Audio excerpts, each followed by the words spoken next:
ลูกตั้งแต่ยังน้อย อย่าได้ซ้ำมอยให้ใครต้องคอยเอาใจ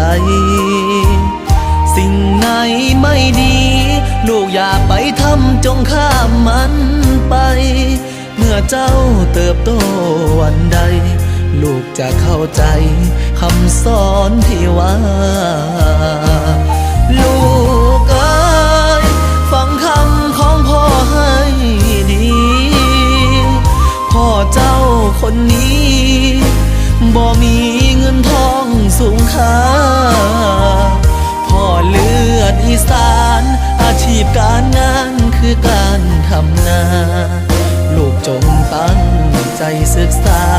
ให้มีวิชาเลี้ยงตัวเองได้